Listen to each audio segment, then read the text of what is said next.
Welcome to Devakannan's little world. അപ്പൊ ഇന്ന് ഞാൻ വന്നിട്ടുള്ളത് ഒരു കുഞ്ഞു ഗുഡ് ബൈ പറയാനാണ്. എനിക്ക് നവോദയ സ്കൂളല്ലേ അവിടെ കിട്ടി. അപ്പൊ ഞാൻ എൻട്രൻസ് എക്സാം എഴുതിയിട്ടുണ്ടായിരുന്നു. ഇനി ഞാൻ 9ലേക്കാണ്. അപ്പൊ ലാറ്ററൽ എൻട്രി, അതായത് 6th എഴുതിയിട്ട് കുറച്ച് പേര് വേണ്ട വെച്ച് പോകും. അവരുടെ ഒഴിവിലേക്കാണ് നമ്മൾ 9th എടുക്കുക. അപ്പൊ അങ്ങനെ എക്സാം എഴുതിയിട്ട് എനിക്ക് കിട്ടി. അപ്പൊ ഏതായാലും ഞാൻ പോവാനാണ് ഇപ്പൊ തീരുമാനിച്ചിട്ടുള്ളത്. എനിക്ക് നല്ല കൺഫ്യൂഷൻ ഉണ്ടായിരുന്നു. അമ്മേനെ വിട്ട് നിൽക്കാൻ പറ്റുമോ, അങ്ങനെ കുറെ ഡൗട്ട് ഉണ്ടായിരുന്നു. ഏതായാലും ഇപ്പൊ ഞാൻ പോവാനാണ് തീരുമാനിച്ചിട്ടുള്ളത്. അതിന് വേണ്ടിയിട്ട് സാധനങ്ങളൊക്കെ വാങ്ങി ഒക്കെ സെറ്റാണ്. അപ്പൊ ഇനി ഈ 1-ാം തീയതി എനിക്ക് അവിടെ പോയിട്ട് ജോയിൻ ചെയ്യണം. അപ്പൊ ഏതായാലും ഞാൻ ഇനി വീഡിയോ എടുക്കേണ്ടതൊക്കെ നമ്മുടെ കണ്ണന് കൊടുക്കുകയാണ്. അപ്പൊ അവൻ ചെയ്യുമായിരിക്കും. എന്താ പറയാ, ഞാൻ ഇടയ്ക്ക് വരുന്ന സമയത്തൊക്കെ എന്തെങ്കിലും വീഡിയോയിൽ വരാം. അപ്പൊ ഏതായാലും കണ്ണൻ ചെയ്യില്ലേ? ഇനി നല്ല ഷോർട്സും ഇത്രയും കൂടെ വീഡിയോ ഒക്കെ മാറ്റി നല്ല ഷോർട്സും എല്ലാം ഇട്ട് നമുക്ക് എന്താ പറയാ തകർക്കണം. നമുക്ക് ഇന്ന് ലാസ്റ്റ് ദിവസം പോണതിന്റെ ലാസ്റ്റ് ദിവസമായിട്ട് നമുക്ക് പടക്കം പൊട്ടിക്കണം, കേക്ക് മുറിക്കണം. ഇത്രയും നല്ലൊരു അനിയനെ നിങ്ങൾ എവിടെയെങ്കിലും കണ്ടിട്ടുണ്ടോ ഗൈസ്? അപ്പൊ ശരി, ബൈ. ബൈ പറയല്ലേ, ഒരു മിനിറ്റ്. നമുക്കത് പെട്ടി പാക്ക് ചെയ്യുന്ന വീഡിയോ എടുക്കണം. എന്നിട്ട് നമുക്ക് അമ്മയച്ഛനും എല്ലാ ദിവസവും ടൗണിൽ പോയിട്ട് ഓരോന്ന് വാങ്ങിക്കൊണ്ടിട്ടുണ്ട്. അപ്പൊ നമുക്ക് എന്തായാലും മറ്റന്നാളുടെ പിച്ചേന്ന് വിട്ടിട്ട് നമുക്കത് നിർത്തണം.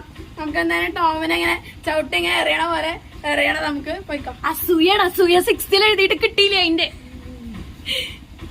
ഇതാണ് ഞങ്ങളുടെ പെട്ടി. നമ്മൾ ഈ പണ്ടത്തെ സിനിമയിലൊക്കെ കാണില്ലേ, ആളുകൾ തലയിൽ വെച്ച് കൊണ്ടാണ് ആ സാധനം, ട്രങ്ക് പെട്ടിയാണത്. അപ്പൊ ഇതിലാണ് നമുക്ക് അവിടെ വേണ്ട സാധനങ്ങളൊക്കെ നമ്മൾ എടുത്തു വെക്കാൻ പോകുന്നത്.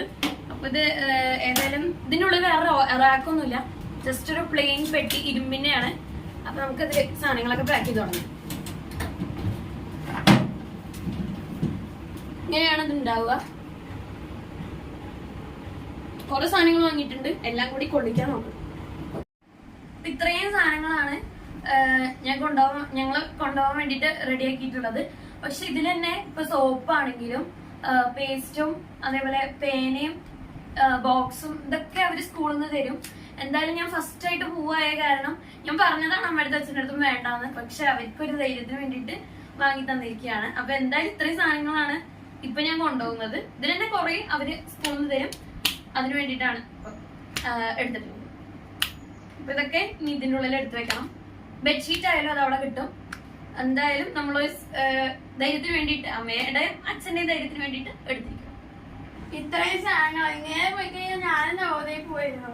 അപ്പൊ പാക്ക് ചെയ്ത് നമുക്ക് തുടങ്ങാം. അപ്പൊ പെട്ടി ഓൾമോസ്റ്റ് ഒതുക്കി കഴിഞ്ഞു. അപ്പൊ നാളെ നമ്മളെ ചേച്ചീനെ കൊണ്ടാക്കുകയാണ്. അപ്പൊ എല്ലാവരുടെയും പ്രാർത്ഥനയും അനുഗ്രഹവും ഒക്കെ എപ്പോഴും എൻ്റെ കൂടെ ഉണ്ടാവുമെന്ന് പ്രതീക്ഷിക്കുന്നു. അപ്പൊ നമുക്ക് പറഞ്ഞ പോലെ ഇടയ്ക്ക് കാണാം.